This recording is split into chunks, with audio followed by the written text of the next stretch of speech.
అంటే మన నియోజకవర్గం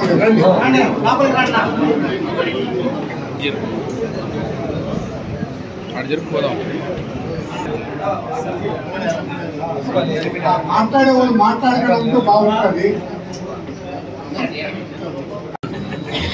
కార్యకర్తలకు స్వాగతం. వీడుకోలు చెప్పేసి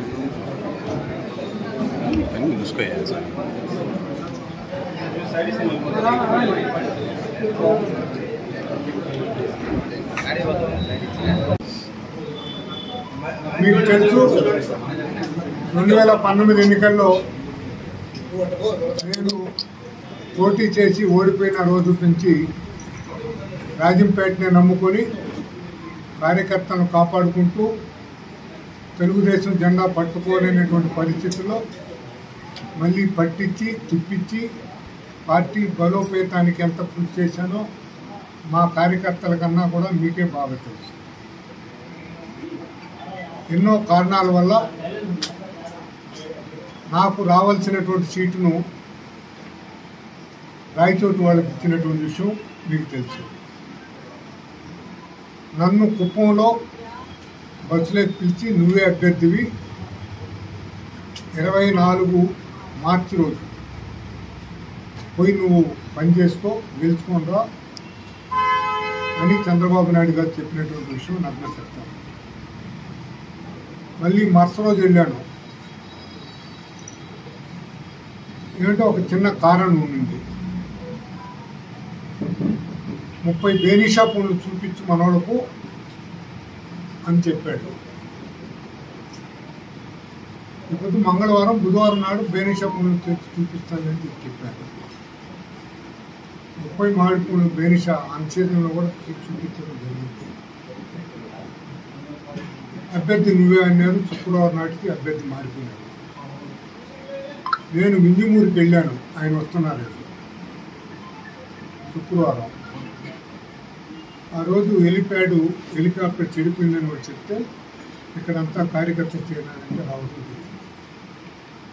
ఆ రోజు నుంచి నా వంతు ధర్మంగా నేను పార్టీకి ప్రచారం చేసుకుంటున్నా.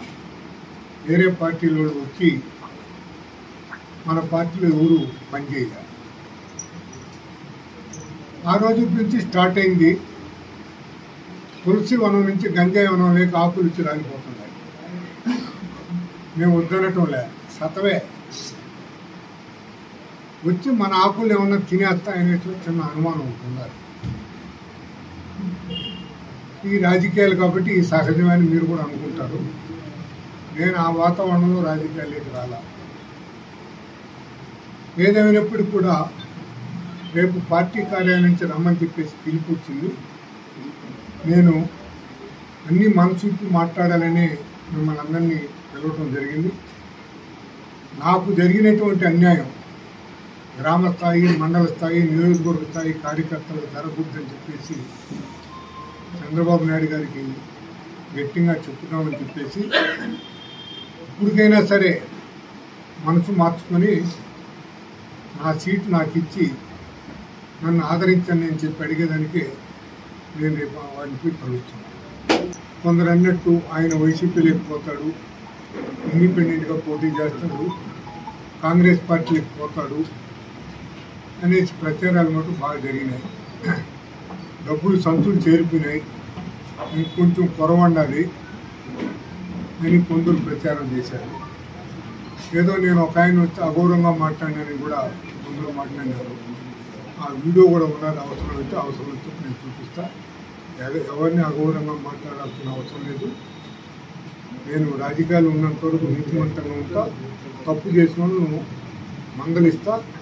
ఇంక్లూడింగ్ చంద్రబాబు నాయుడు గారు చెప్పినటువంటి మాటలు నేను మీటింగ్లోనే ఆయనకే చెప్పాను. నేను వీటన్నింటిలో దృష్టిలో పెట్టుకొని సింపుల్గా ఒక మాట చెప్పాలంటే, రేపు చంద్రబాబు నాయుడు గారిని కలిసి నా అభిప్రాయాన్ని, నాకు జరిగినటువంటి నష్టాన్ని, మన కార్యకర్తలకు జరిగినటువంటి నష్టాన్ని ఎక్స్ప్లెయిన్ చేస్తాను. తిరిగి వచ్చి మళ్ళీ మిమ్మల్ని అందరితో కూర్చొని అందరి అభిప్రాయాలు తీసుకున్నాం. ప్రతి మండలంలో వారి అభిప్రాయాలు ఎక్కువ మంది నువ్వు ఇండిపెండెంట్గా పోటీ చేయమని చెప్పారు. నేను పార్టీని విడనాడాలనేటువంటి ఆలోచన నాకు లేదు కాబట్టి నచ్చ చెప్పే ప్రయత్నం ఇప్పుడు కూడా చేస్తూనే ఉంటాను. కొందరు మేము ఈ పార్టీలు ఇవ్వలేమంటున్నారు, వాళ్ళకి నేనేమి చెప్పలేకపోతున్నా. ఈ పరిస్థితుల్లో రేపు మా నాయకుడు చంద్రబాబు నాయుడిని కలిసి ఆయనకు మనసు మార్చి నాకు టికెట్ ఇప్పించాలని చెప్పి ఇవ్వలేని అదే నేను మీతో మాట్లాడుతాను. వాడు ఇవ్వలేదు, కొంచెం మీకే చెప్పు కదా మిగతా పని చేయాలా. పార్టీలు మారணும், కొందరు వైసీపీ లేకపోతారు, కొందరు కాంగ్రెస్ లేకపోతారు, కొందరు ఇండిపెండెంట్ పోతారు అంటున్నారు కదా. ఇవన్నీ పచ్చి అబద్ధాలని ఆ పొద్దు నుంచి ఈ రోజు దాకా చెప్పాను. ఏ పార్టీలోకి వెళ్ళినా నేను ఇంకేమి వాళ్ళని అవసరమని అడుగుతాను. నేను ఉండలేనంటే ఏం చేయగలుగుతాము. నాకు తలాక్ అంటారు, వాళ్ళు ఏడనప్పుడు పెళ్లి చేసుకుంటారు ఎన్నికలు, దాని అర్థం ఆడన్నా సుఖంగా ఉండేడు, సుఖంగా లేనప్పుడు వాట్ ఈజ్ రాంగ్? ఇక్కడ సుఖం దక్కలేదు, వాళ్ళకి ఆడకు సుఖం దక్కుతుందని వాళ్ళు అనుకుంటున్నారు. నేను వాళ్ళ ఆటంకం చేయలేను కదా. 19లో ఓడిపోయినా నేను అనుచరుల మాటలు గౌరవిస్తానని మొదట చెప్తాను. అనుచరులకు చెప్పే ప్రయత్నం చేస్తా. మేము వెళ్ళిపోతాం, మనమేం అనలేము కదా. 19 నుంచి 2024 మార్చి ఏప్రిల్ ఆఖరి వరకు నాకు పనిచేసిన కార్యకర్తలు నా బిడ్డ మాదిరి చూసుకుంటా. 2000 మే 1వ తేదీ నుంచి ఏమి జరిగినా నేను పూచి కాదు. డాక్టర్ సుధాకర్ ఎలక్షన్స్లో కేసులు పెడితే నేనే మోసేసుకున్నాను.